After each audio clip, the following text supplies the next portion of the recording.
yang melibatkan pengaktifan mata dan ingatan. Tujuan utama baca dalam hati adalah untuk memperoleh informasi.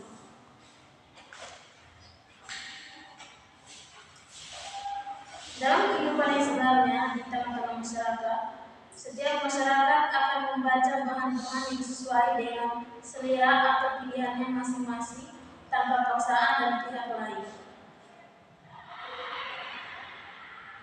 Membaca secara perorangan menurut selera masing-masing ini disebut persuading reading. Kenyataan ini menuntut peningkatan pengajaran cara membaca serupa ini di sekolah-sekolah. Pengajaran membaca perorangan atau persuading reading instruct merupakan suatu falsafah konsep bahwa setiap orang harus tahu mencari sendiri, memilih sendiri, melangkah sendiri, dan maju sendiri. Maka program membaca perorangan ini merupakan satu bagian dari program keseluruhan yang mungkin mencakup program dasar pengajaran perorangan dan pendekatan pengalaman bahasa. Definisi membaca dalam hati dan menurut pendapat para ahli. Membaca dalam hati adalah kegiatan membaca yang dilakukan dengan tanpa menyuarakan isi bacaannya. Kegiatan membaca ini dengan menggunakan ingatan visual yang melibatkan pengaktifan. Keterampilan yang dituntut dalam membaca dalam hati antara lain sebagai berikut. Yang pertama, membaca tanpa bersuara, tanpa bibir bergerak, dan tanpa ada desis apapun. Maksudnya, bisa kita membaca dalam hati, kita tidak boleh mengeluarkan suara atau mimik wajah. Yang berikut, membaca tanpa ada gerakan-gerakan kepala. Di sini menjelaskan bahwa di saat kita membaca dalam hati, kita tidak boleh menggerakkan anggota tubuh kita, seperti salah satunya kepala. Yang berikut, membaca lebih cepat dibandingkan dengan membaca nyari. Membaca lebih cepat ini maksudnya kita membaca, kita lebih menggunakan mata dan otak kita itu lebih cepat. Yang keempat, tanpa menggunakan jari atau alat lain. Ini maksudnya di saat kita membaca dalam hati, kita tidak boleh menunjukkan tulisan tersebut dengan menggunakan jari telunjuk kita atau pakai alat apapun. Yang berikut yaitu membaca dengan pemahaman yang baik. Di sini kita membaca, setelah kita membaca kita diharuskan untuk memahami apa yang telah kita baca. Yang berikut dapat menyesuaikan kecepatan dengan tingkat yang kesukaran yang terdapat dalam bacaan. Ini maksudnya kesukaran atau kesulitan dalam catatan atau dalam buku tersebut kita bisa menyesuaikan atau bisa memecahkan masalah tersebut. Menurut para ahli, yaitu Tarigan berpendapat bahwa membaca dalam hati pada dasarnya adalah membaca dengan menggunakan ingatan visual atau visual memory, melibatkan pengaktifan mata dan ingatan. Yang berikut pendapat dari Aminuddin. Beliau berpendapat bahwa membaca dalam hati adalah kegiatan membaca yang berusaha memahami keseluruhan isi bacaan secara mendalam sambil menghubungkan isi bacaan itu dengan pemahaman yang dimiliki pembaca tanpa diikuti gerakan lisan maupun suara. Yang berikut jenis-jenis membaca dalam hati terbagi atas dua bagian. Yang pertama, membaca eksentif. Membaca eksentif adalah proses membaca yang dilakukan secara luas. Objeknya meliputi sebanyak mungkin teks dalam waktu yang sesingkat-singkatnya.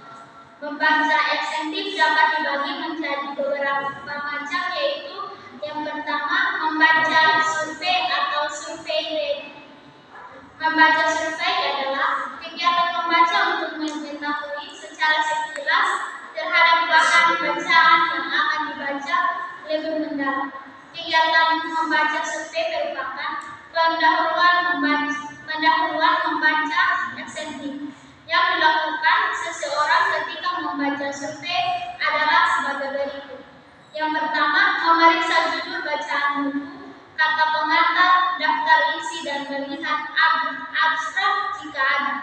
Yang kedua, memeriksa bagian terakhir dari isi kesimpulan. Yang ketiga, memeriksa indeks atau appendix. Yang ketiga, membaca sekilas atau skimming. Membaca sekilas atau skimming adalah membaca dengan cepat atau mencari dan mendapatkan informasi secara cepat. Yang ketiga, membaca dangkal atau superbir pedi. Membaca dangkal pada hakikatnya bertujuan untuk memperoleh pemahaman yang dangkal yang bersifat luaran yang tidak mendalam dari suatu bahan bacaan.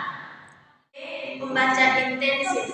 Membaca intensif atau intensive reading adalah membaca dengan penuh penghayatan atau menyerap apa yang seharusnya kita kuasai. Membaca intensif merupakan studi skema telah teliti serta pemahaman terinci terhadap suatu bacaan yang termaksud dalam membaca intensif. Membaca telah isi. Membaca jenis ini sama pentingnya dengan membaca sekilas, maka seringkali seseorang perlu membaca dengan teliti bahan-bahan yang disukai. Membaca pemahaman. Membaca pemahaman adalah membaca yang bertujuan untuk memahami bacaan atau norma-norma kesetaraan, resensi kritis, dan pola-pola fiksi. Yang berikut membaca ide. Membaca ide adalah sejenis kegiatan membaca yang ingin mencari, memperoleh, serta memanfaatkan ide-ide yang terdapat pada bacaan. Yang berikut membaca kritis. Membaca kritis merupakan membaca untuk mengolah bahan bacaan secara kritis dan menemukan keseluruhan makna bahan bacaan tersebut, baik makna tersurat maupun makna tersirat. Mengolah bahan bacaan secara kritis artinya dalam proses membaca, seorang pembaca tidak hanya menangkap makna yang tersurat atau makna baris-baris bacaan atau reading deadliness, tetapi juga menemukan makna antar baris, reading between deadliness, dan makna di balik baris atau reading beyond deadliness. Yang perlu diketahui dalam membaca kritis antara lain yaitu yang pertama,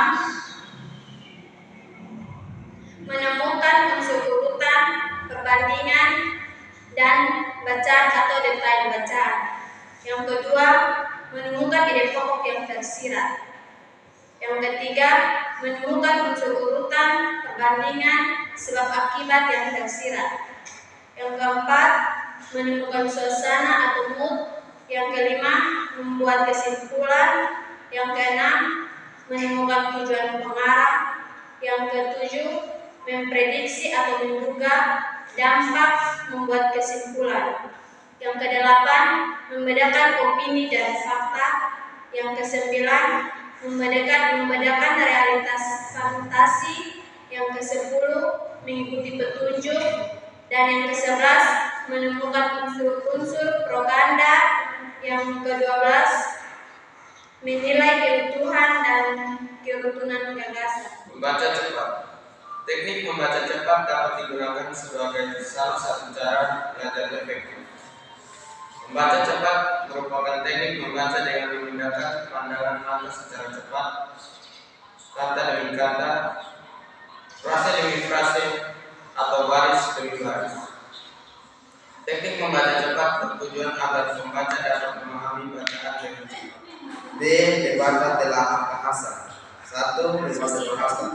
Tujuan utama untuk membaca bahasa adalah mendeterminasi gaya kata dan mengembangkan kosakata. 2. Membaca sastra. Dalam membaca sastra, perhatian pembaca harus dipusatkan pada penggunaan bahasa dalam karya sastra. Apabila seorang dapat mengenal sastra, mengerti seluk-beluk bahasa dalam suatu karya sastra, maka semakin mudah dia memahami isinya serta dapat membedakan antara bahasa ilmiah dan bahasa sastra. Tujuan membaca dalam hati. Tujuan utama membaca dalam hati adalah untuk memperoleh informasi, namun adapun tujuan membaca dalam hati menurut para ahli sebagai berikut. A. Berkonsentrasi fisik dan mental. B. Membaca secepat-cepatnya. C. Memahami isi. D. menghayati isi. E. Mengungkapkan kembali isi bacaan. Manfaat membaca dalam hati. Setelah mengetahui tujuannya, maka kita akan mengetahui manfaat yang diperoleh dari membaca dalam hati. Membaca dalam hati adalah agar kita bisa lebih fokus, agar materi yang ada mudah masuk ke otak, dan agar tidak mengganggu konsentrasi orang lain. Dan kekurangan membaca dalam hati. Membaca dalam hati ini juga memiliki kelebihan dan kekurangan masing-masing. Di antara lain, satu, kelebihannya membaca menjadi lebih fokus karena tidak bersuara dan juga tidak mengganggu pembaca lainnya. Setelah kita mengetahui kelebihan dalam membaca, ternyata kita juga harus mengetahui kekurangan dari membaca dalam hati.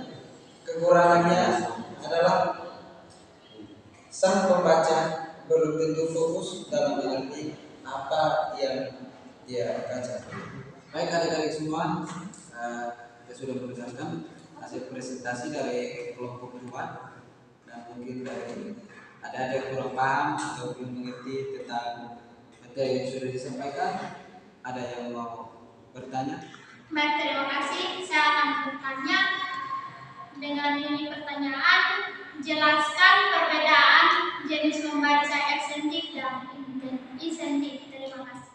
Pertanyaan dari Bunda, ada yang bisa jawab? Nanti baru saya kasih kesimpulannya. Tidak ada yang menjawab. Saya menjelaskan sedikit tentang perbedaan membaca eksentif dan membaca intensif. Jadi untuk perbedaan kita keduanya yaitu membaca eksentif itu artinya yaitu membaca secara luas dan dia itu tidak membutuhkan namanya penghayatan. Artinya dia itu membacanya sekilas. Ya. Contohnya seperti dia itu membaca majalah, koran atau pengumuman seperti itu. Jadi dia itu tidak membutuhkan penghayatan. Kalau yang namanya membaca eksentif atau membaca yang faktornya dari luar. Sedangkan membaca insentif artinya membaca yang membutuhkan penghayalan atau pemaknaan ya dalam teks tersebut. Artinya contohnya itu seperti yang membaca cerpen, puisi atau novel itu kan membutuhkan penghayatan. Itu yang dimaksudkan dengan membaca insentif. Baik, kalau tidak ada yang bertanya lagi untuk pertemuan kita hari ini, saya tutup ya. Cuma lagi minggu depan. Assalamualaikum warahmatullahi wabarakatuh.